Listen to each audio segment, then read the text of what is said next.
Olá, sou Marcos, o narrador, e seja bem-vindo a mais um relato. Deixe nos comentários qual horário e de qual parte do Brasil você está ouvindo esse relato. Agora, apague a luz, ajeite o travesseiro e relaxe, pois o relato vai começar. Moro em uma região montanhosa, onde quer que eu olhe, avisto morros, trilhas, matas e vales deslumbrantes.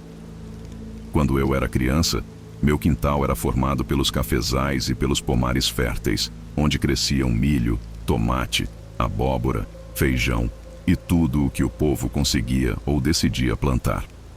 Para mim, essa fase da vida foi a mais bonita. Passava os dias no mato, colhendo laranjas até não aguentar mais, juntando lenha para o fogão a lenha de casa. Minha família e eu comíamos cogumelos e ervas que a própria terra nos oferecia, sem precisar comprar de ninguém. Minha mãe criava galinhas e nunca faltavam ovos frescos para assar na chapa de barro ou fritar na banha. Também criávamos porcos para o dia de finados e perus para o ano novo. Minha família nunca teve dinheiro sobrando. Nunca vi meu pai com mais de 5 notas na carteira, mas ele era dono legítimo de muitas terras. Conforme a época, trocávamos pencas de banana por roupas, café por açúcar, carne por sapatos, frutas por peixes. Hoje, olhando para trás, parece inacreditável como as coisas eram. Hoje em dia, ninguém aceitaria trocar um peru por um celular, e os provedores de internet jamais aceitariam um leitão como o pagamento da mensalidade. Apesar de tudo, eu amo este lugar. Ele tem um encanto que parece de outro mundo. Por isso, nunca fui embora de vez. Já trabalhei na cidade como pedreiro, é verdade. Mas minha casa sempre esteve aqui, cravada entre essas serras imponentes, rodeada por paisagens impressionantes, rios de águas cristalinas, cavernas misteriosas, e também por histórias assustadoras que vou começar a contar. Para entender o que aconteceu, preciso primeiro explicar que, há gerações, no meu querido vilarejo, se fala sobre uma caverna amaldiçoada. Um lugar onde seres terríveis e perversos habitam. Sempre circularam histórias sobre isso, mas ninguém jamais conheceu pessoalmente as figuras que protagonizavam essas lendas. Muito antes de eu nascer, minha tataravó já alertava. As mulheres deviam evitar passar perto da tal Caverna das Bruxas, se não quisessem ser sequestradas e usadas em rituais sombrios. O aviso era especialmente para as moças mais novas. Também recomendavam às grávidas que não se aproximassem daquela região, e mães com bebês de menos de 1 ano sequer podiam subir o morro onde a caverna se escondia. Os homens, por sua vez, também corriam perigo. Diziam que eles podiam ser capturados e escravizados para satisfazer os desejos mais baixos de criaturas repulsivas e insaciáveis. Claro, os rapazes da vila sempre zombavam dessas histórias, fingindo bravura, dizendo que adorariam servir a um bando de belas feiticeiras ou sedutoras diabinhas. Mas a verdade é que nenhum deles se arriscava a passar sequer pela entrada da caverna. Minha bisavó cresceu ouvindo sobre o perigo que aquele buraco representava e passou esse temor para minha avó, que ensinou a minha mãe, que por sua vez nos educou, a mim e a meus irmãos.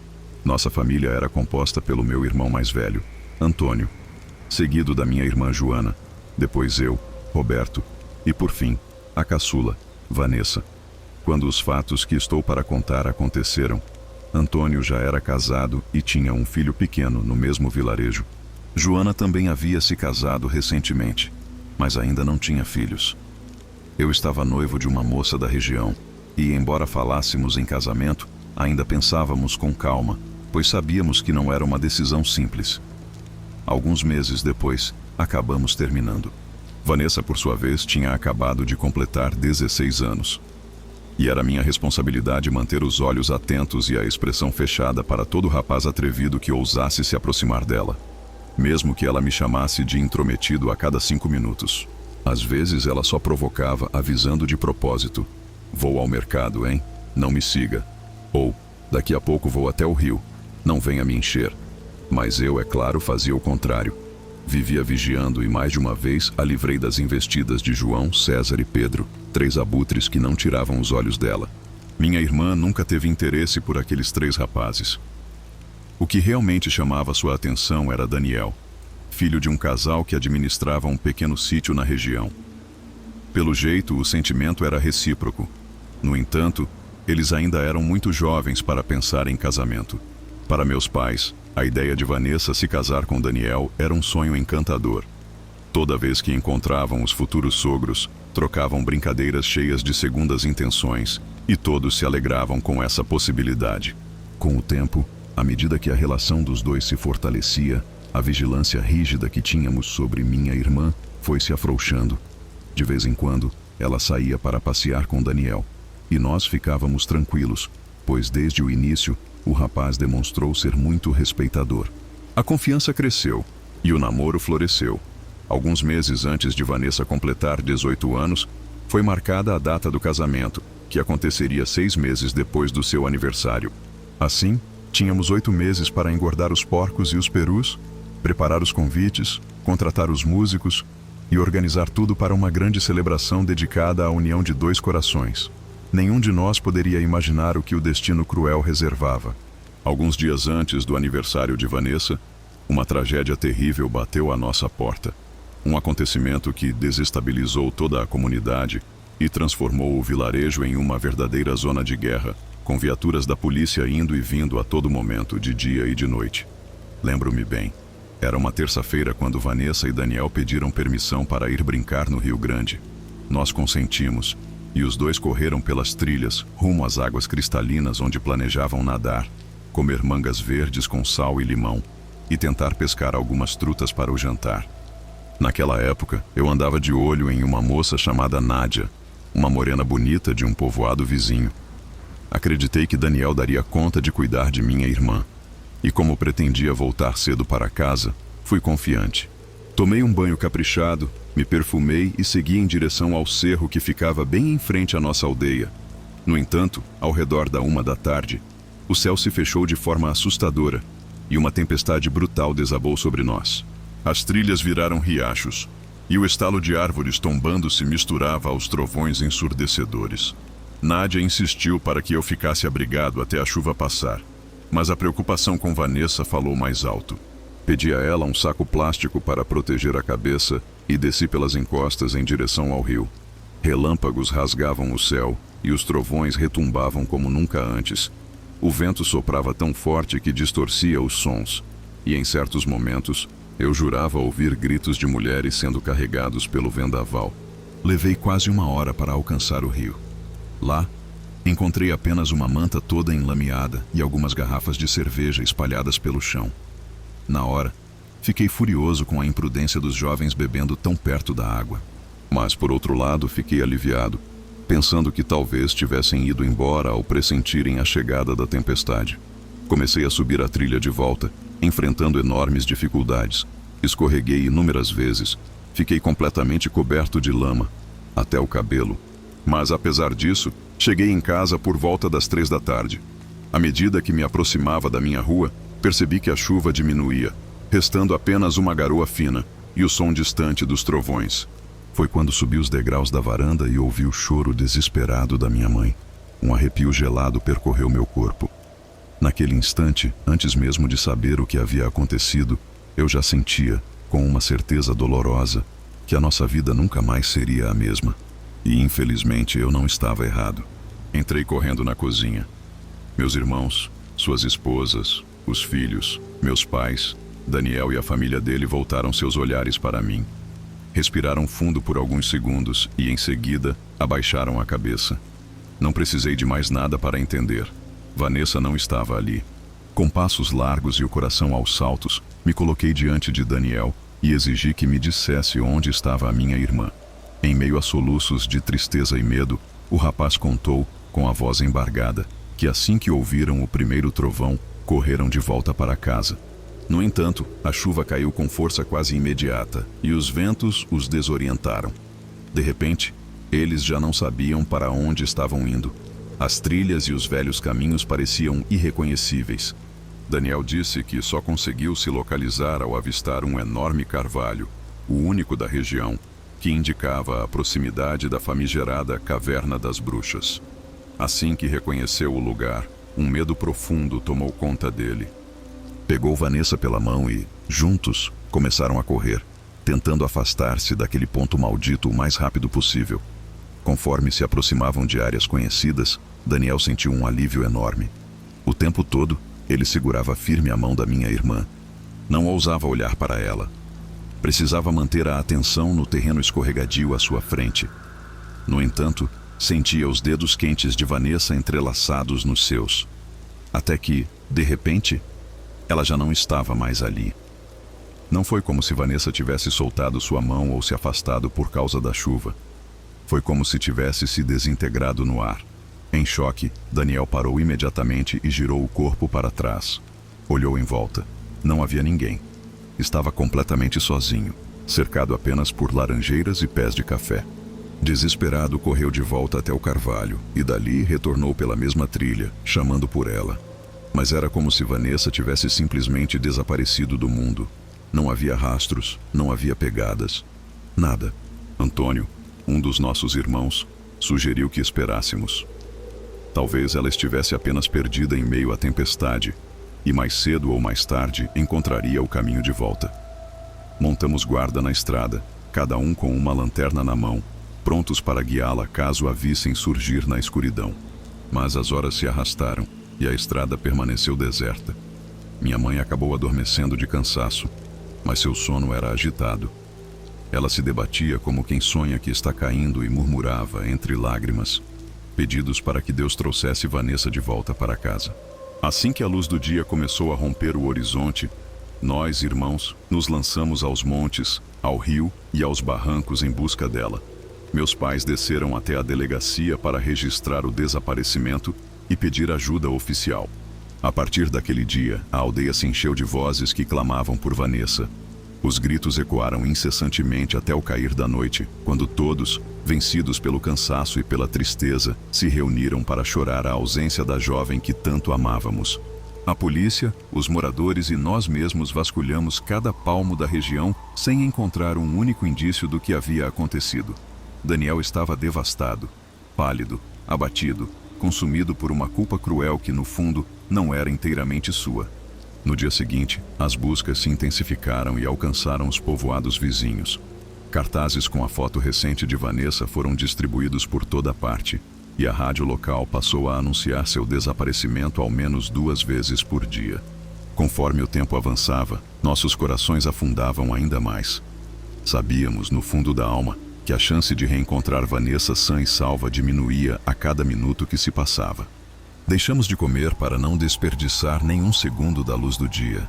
Compramos pilhas e lanternas e decidimos continuar as buscas durante a noite, patrulhando ao lado dos policiais, como se cada instante fosse a nossa última esperança. Numa dessas noites de busca, lembro que caminhava com a lanterna em punho, iluminando cada pedaço da trilha, atento a qualquer sinal. Uma pegada diferente, um pedaço de roupa, um sapato perdido, qualquer coisa que pudesse me levar até Vanessa. Foi então que, ao longe, ouvi um murmúrio.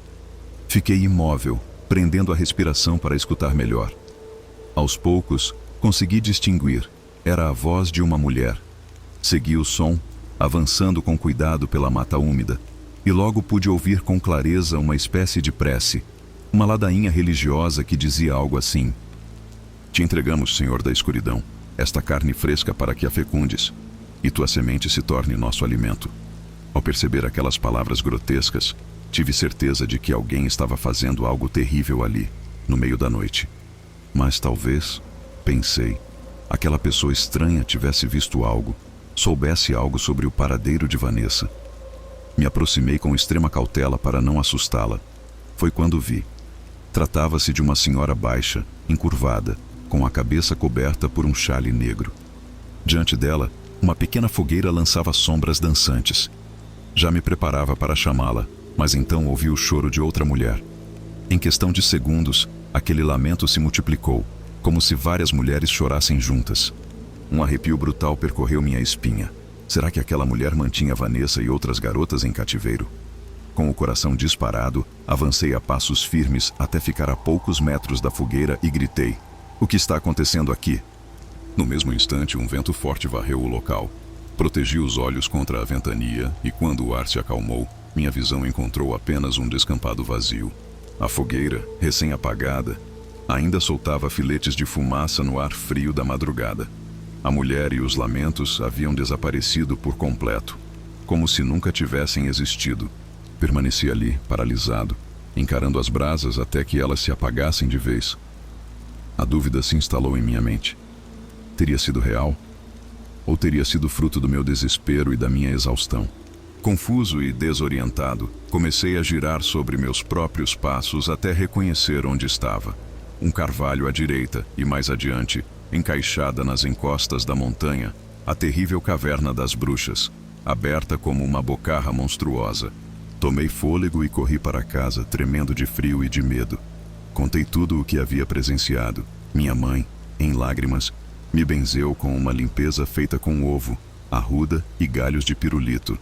Depois disso, nos recolhemos em silêncio. Alguns choravam, outros apenas baixavam a cabeça, aceitando no fundo do coração que Vanessa talvez nunca mais voltasse. E assim foi. Minha irmã foi oficialmente considerada desaparecida. Buscamos por ela por todos os cantos, no céu, na terra e nos rios, durante quase um mês. 2 meses depois, o nome dela foi encerrado em um arquivo frio na delegacia. Disseram que continuariam as buscas, mas que se soubéssemos de algo, deveríamos informar. Nem eles resolveram o mistério, nem nós conseguimos dizer em voz alta aquilo que temíamos. Acreditávamos que as bruxas haviam levado Vanessa. Foram dias escuros para toda a família. Daniel, ainda esmagado pela culpa, pediu perdão pela 1000ª vez e, sem conseguir suportar a dor, anunciou que partiria para a capital para estudar. Não dissemos nada. Apenas desejamos, em silêncio, que ele encontrasse a paz. O tempo passou. Tentamos retomar a vida, replanejar o futuro, chorar menos, dormir mais, rezar com frequência para encontrar algum tipo de consolo. Erguemos uma cruz no cemitério com o nome de Vanessa, onde sempre deixávamos velas acesas. Os meses correram, depois 1 ano, 2 anos e meio. Nesse tempo, me casei com uma jovem linda chamada Larissa. Antônio teve mais um filho, e Joana celebrou a chegada da sua primeira filha. A vida, de algum modo, tentava seguir adiante. Foi então que algo inimaginável aconteceu. Era de manhã. Meus pais e eu ainda estávamos em casa quando ouvimos um alvoroço vindo do campo. Marisa, uma das vizinhas, havia ido colher alimentos para a refeição e voltou correndo, com a cesta vazia e uma notícia assustadora. A caverna das bruxas estava em chamas.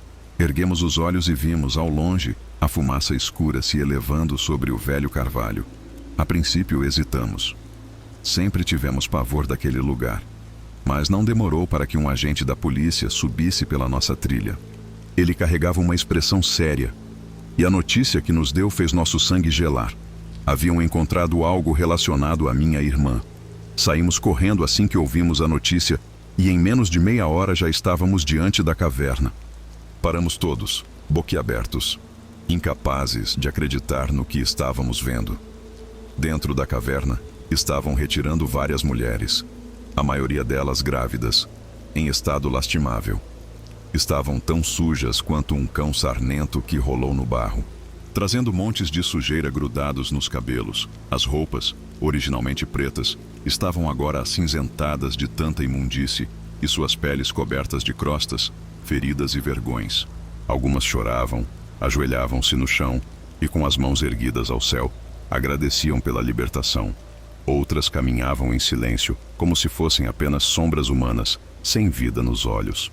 Entre aquelas figuras desoladas, de repente, vi um rosto que me fez estremecer até os ossos. Caminhei em direção àquela mulher, com o coração na garganta. Assim que me viu, ela desabou em lágrimas. Era Vanessa, a jovem que um dia perdemos e já dávamos como morta. Apesar da vontade insuportável de levá-la imediatamente para casa, fomos obrigados a seguir os protocolos.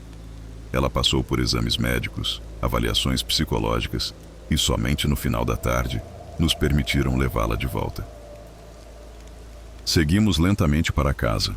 Assim que cruzou a porta da sala, Vanessa caiu em lágrimas espessas, soluçando sem conseguir conter a dor. Minha mãe, com as mãos trêmulas, segurou as dela e perguntou aquilo que todos desejávamos saber. "Minha filha, o que aconteceu com você?" O relato de Vanessa foi um mergulho direto no horror. Contou que no dia do desaparecimento corria de mãos dadas com Daniel quando, de repente, a mão dele simplesmente se desvaneceu entre seus dedos. Ficou parada, confusa, tentando entender o que havia acontecido. A tempestade, que rugia segundos antes, cessou como que por magia. Chamou por Daniel, gritou com toda a sua força, mas não houve resposta. Foi então que ouviu passos e, da escuridão, surgiu uma mulher deslumbrante, com maquiagem impecável. Lábios pintados de vermelho vivo, cabelos perfeitamente arrumados, trajando roupas finas e sapatos de verniz que brilhavam como novos. Vanessa disse que no instante em que a estranha lhe estendeu a mão, sentiu-se entorpecida, sem vontade própria. Aceitou o gesto e caminhou ao lado da mulher mansa, como se estivesse hipnotizada. Atravessaram a trilha em direção ao velho carvalho e de lá seguiram até a boca escura da caverna. Ao entrarem, a mulher acendeu uma tocha, iluminando os corredores de pedra com um brilho alaranjado. Conduziu Vanessa por túneis intermináveis. Ela não soube dizer se caminhou por minutos ou por horas, mas a exaustão a venceu. Desabou no chão frio, sendo abandonada pela mulher na escuridão total. Com o tempo, Vanessa recuperou parte da consciência. Tentou encontrar uma saída, tateando às cegas, tropeçando a cada passo, os joelhos feridos, as mãos sangrando. Até que, num esforço quase sobre-humano, alcançou um corredor de onde vinham vozes, choros, lamentos femininos, gemidos de dor e súplicas para serem libertadas. Horrorizada, Vanessa tentou recuar, mas, ao girar o corpo, trombou com alguém. A desconhecida, elegante, reapareceu, acendendo primeiro um fósforo e depois uma pequena lanterna de mão. Sob a luz fraca, ordenou que Vanessa tirasse suas roupas. Mais uma vez, sob um feitiço irresistível, ela obedeceu, despindo-se sem questionar. Sem piedade, a mulher arrastou Vanessa até o fundo da caverna, onde colocou correntes em seus tornozelos. À luz trêmula da chama, Vanessa pôde ver que havia mais de 15 garotas presas ali, todas nuas, algumas com barrigas inchadas de gravidez. Antes de se afastar, a mulher lançou um olhar de desprezo para aquelas jovens prisioneiras e desapareceu novamente na escuridão. Quando os minutos passaram, o encanto que entorpecia Vanessa se desfez. E então, desesperada, ela tentou fugir. Mas as correntes estavam fixadas diretamente nas pedras da caverna. Desesperada, começou a pedir ajuda às outras garotas ao seu redor, mas nenhuma respondeu. Sem noção do tempo, ela estimou ter passado ali várias horas quando ouviu passos se aproximando. De repente, suas companheiras de cativeiro começaram a se agitar, repetindo em uníssono: "Aqui, aqui, por favor, aqui." Instintivamente, minha irmã também gritou, e logo sentiu algo sendo empurrado contra o peito. Pegou o objeto e descobriu que era um pedaço de pão seco e uma bolsa plástica cheia de líquido. A fome era tanta que ela nem hesitou. Experimentou o que havia dentro da bolsa. Era um caldo ralo, insosso, sem carne nem legumes, apenas uma água turva que parecia um consomê fraco. Bebeu até a última gota e devorou o pão por completo. Logo depois, sentiu uma vontade insuportável de urinar. Tentou resistir por pudor, mas quando não conseguiu mais, desabou em lágrimas e gritou desesperadamente. Foi nesse momento que a mulher ao lado, movida pela compaixão, falou com ela pela primeira vez. "Vá para o canto, o mais longe que puder, e faça ali mesmo." Vanessa se assustou, implorou pela ajuda daquela desconhecida, mas recebeu uma resposta que cortou sua esperança. "Estamos todas na mesma situação. Não podemos fazer nada, só rezar para que um dia tudo isso acabe." A primeira noite naquele inferno foi de puro choro e frio cortante. Nos dias seguintes, Vanessa foi entendendo, pouco a pouco, o horror que a cercava. Estava presa por seres monstruosos que tinham intenções terríveis, ainda que nenhuma das mulheres ali ousasse contar os detalhes. O tempo passava lento como um pesadelo sem fim. Minha irmã tentou de todas as formas pensar em planos de fuga. Sugeriu inúmeras ideias, mas nenhuma parecia viável naquele buraco úmido e pestilento. Suas tentativas de mobilizar as companheiras resultaram apenas em desespero. Uma das jovens, tomada pelo pânico, gritou tão alto que acabou atraindo novamente uma daquelas mulheres bem vestidas, semelhantes àquela que a havia sequestrado. a mulher entrou na caverna, fria como pedra, e golpeou a jovem em crise com um bastão metálico. Diante da brutalidade, Vanessa entendeu que qualquer rebelião era inútil. Ela passou a se resignar. Aceitava o pão seco e o caldo insípido em silêncio, sem saber que dia era, sem saber se era manhã ou noite. Foi então que descobriu o verdadeiro motivo pelo qual havia sido capturada. Certa vez, escutou, vindo de um túnel à sua direita, um ruído estranho. Um som de algo pesado sendo arrastado, seguido de passos irregulares, como se uma criatura com cascos se aproximasse. As mulheres presas começaram a chorar e a se contorcer de medo. Vanessa congelou. Não sabia o que fazer, até que sentiu mãos ásperas e enormes percorrendo seu corpo indefeso. Uma boca repugnante lambeu seus cabelos, deixando uma trilha viscosa e fétida em sua pele. E então, mergulhada num terror que palavras não poderiam descrever, Vanessa foi brutalmente violentada, como se fosse apenas um objeto sem valor. Quando o ato terminou, o monstro a deixou cair no chão, como se fosse um trapo velho, abandonando-a sobre o piso sujo, encharcado de urina e imundície. Ela se encolheu, abraçando os próprios joelhos, com o cabelo embaraçado e sujo, perguntando aos prantos por que aquilo estava acontecendo com ela. Seu choro desesperado serviu de trilha sonora para os gritos das outras meninas, que, uma a uma, passavam pelo mesmo martírio. O ser monstruoso se afastou depois de um tempo, desaparecendo na escuridão como uma sombra maldita.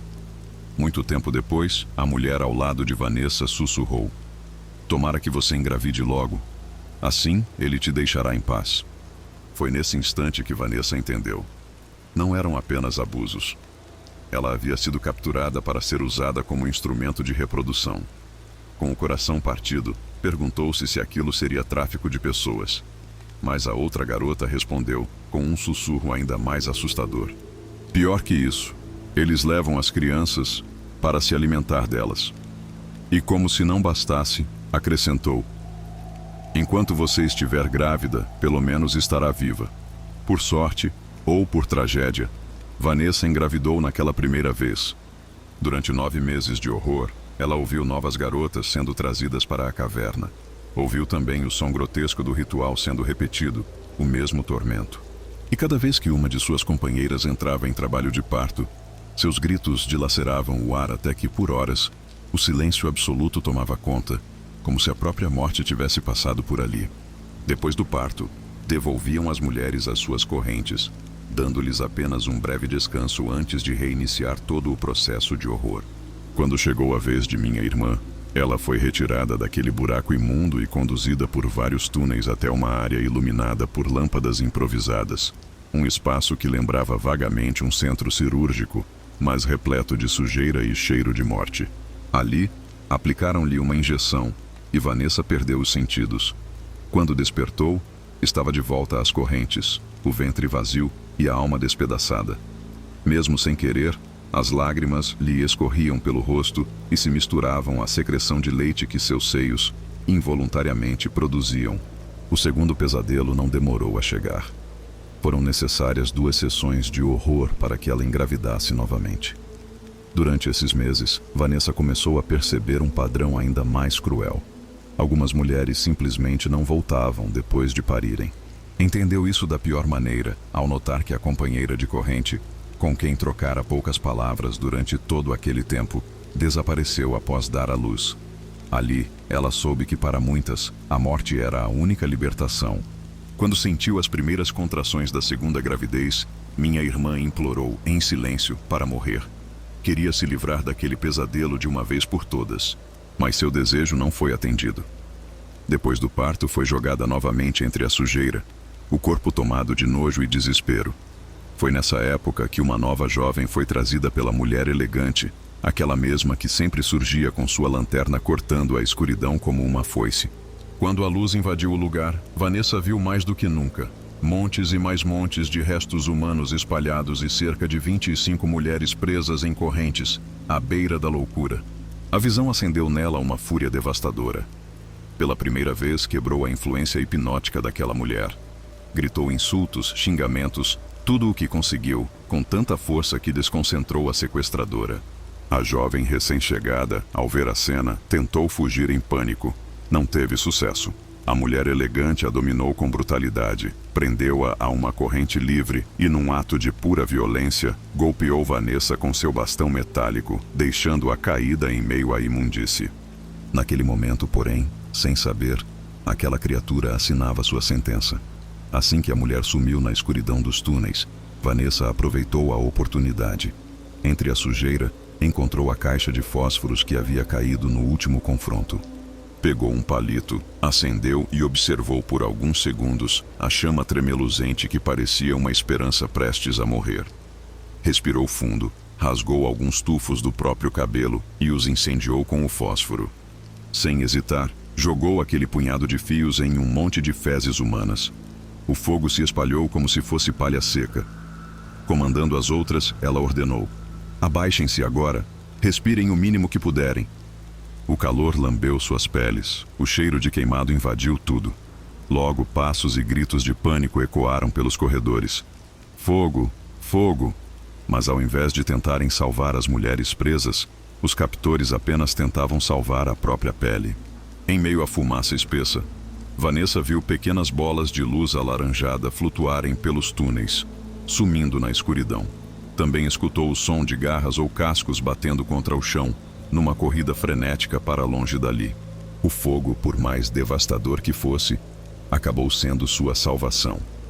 A fumaça espessa subiu pelas fendas da caverna, atraindo a atenção dos moradores da região, que, ao verem o fogo, entenderam que algo muito errado acontecia ali. Mesmo temerosos, pois aquele local era evitado há gerações por advertências das avós, alguns se armaram de coragem e entraram no terreno amaldiçoado. Foi assim que encontraram as jovens. Correram para buscar ferramentas e arrombaram as correntes uma a uma, libertando aquelas almas devastadas. Também chamaram a polícia e logo fomos localizados. Quando vi minha irmã pela primeira vez após mais de 2 anos de desaparecimento, eu não a reconheci. Diante de mim estava apenas a sombra do que fora. Seu corpo parecia o de um esqueleto ambulante, coberto de feridas e manchas. Seu cabelo estava desgrenhado, infestado de fios brancos espalhados entre a sujeira e os nós. Seu rosto, ainda jovem em memória, agora trazia rugas profundas e cicatrizes terríveis, algumas parecendo marcas de mordidas. Os 20 anos de Vanessa haviam se apagado, substituídos por uma idade indeterminada, como se cada dia em cativeiro tivesse lhe roubado parte da alma. Parecia uma mulher de 40 anos ou mais. Os policiais nos afastaram para cumprir os procedimentos, e só horas depois nos permitiram levá-la para casa. Disseram que voltariam no dia seguinte para tomar seu depoimento e fazer mais exames. Enquanto a limpávamos, percebemos que sua alma já não tinha conserto. Banhada e vestida, oferecemos comida e, com cuidado, pedimos que nos contasse o que havia acontecido. No início, ela apenas encarava a parede, muda. Depois confessou tudo em uma voz sem vida, como se fosse um espectro saído do purgatório. Aquela pessoa, ou o que restava dela, já não era minha irmãzinha Vanessa. Preparamos um quarto e eu fiquei ao lado dela até adormecer. Quando me reuni com minha família, minha mãe não parava de chorar. Meu pai estava com os punhos cerrados e o resto de nós, perdidos. Foram essas malditas bruxas, rosnou meu pai, a voz rouca de ódio. Malditas 1000 vezes. Se eu as pegasse, eu mesmo. Acreditávamos que elas fugiram ao sentir a fumaça, como ratas. A única maneira de acabar com esse tipo de escória, segundo ele, era queimá-las até os ossos. Passamos a noite em claro, temendo um ataque. Alguns de meus irmãos achavam que as mulheres de vestido e sapatos de verniz apareceriam com seus cabritos machos para terminar o trabalho e levar Vanessa de volta. Ninguém dormiu. Sempre houve alguém de vigia. Por isso, foi inexplicável. Ao amanhecer, o quarto onde Vanessa dormia estava revirado. A cama deslocada, os móveis tombados. E no banheiro, encontramos minha irmã encostada na parede, a água da ducha ainda correndo. Deve ter ficado horas assim, lavando cada gota de sangue que lhe restava nas veias. Estava branca como papel, os pulsos abertos, as feridas imaculadamente limpas. Seu enterro foi realizado 48 horas depois. Junto a ela, foram sepultadas mais 15 mulheres. 11 morreram asfixiadas na caverna. As outras, de formas variadas, na delegacia. 9 garotas foram resgatadas com vida, mas só soube delas muito depois. E essa é a razão pela qual decidi contar essa história. Anos depois encontrei um policial que se lembrava de mim. Conversamos sobre a tragédia na caverna e ele me contou algo perturbador. Algumas das mulheres resgatadas estavam tão traumatizadas que não conseguiam falar ou se cuidar. Não lembravam de onde vinham nem de suas famílias. Foram levadas para um abrigo onde, uma a uma, morreram por paradas respiratórias, acidentes ou simplesmente deixando de viver. A única que deu à luz teve um filho com malformações grotescas. O bebê morreu minutos depois do parto e a mãe, logo em seguida, por uma hemorragia inexplicável. Não consigo evitar a sensação de que alguém limpou os rastros, que fizeram questão de apagar essa história, de garantir que sua espécie continuasse existindo nas sombras. Mas não tenho provas. Os agentes nunca encontraram ligações concretas com os horrores da caverna, só ossadas e os poucos depoimentos das sobreviventes que ousaram falar. Outubro se aproxima de novo, e tudo o que resta são arquivos empoeirados, fotos de desaparecidas em altares familiares, e lágrimas como as nossas. Sabemos a verdade, mas fomos impotentes. Ao menos Vanessa e as outras não sofrem mais.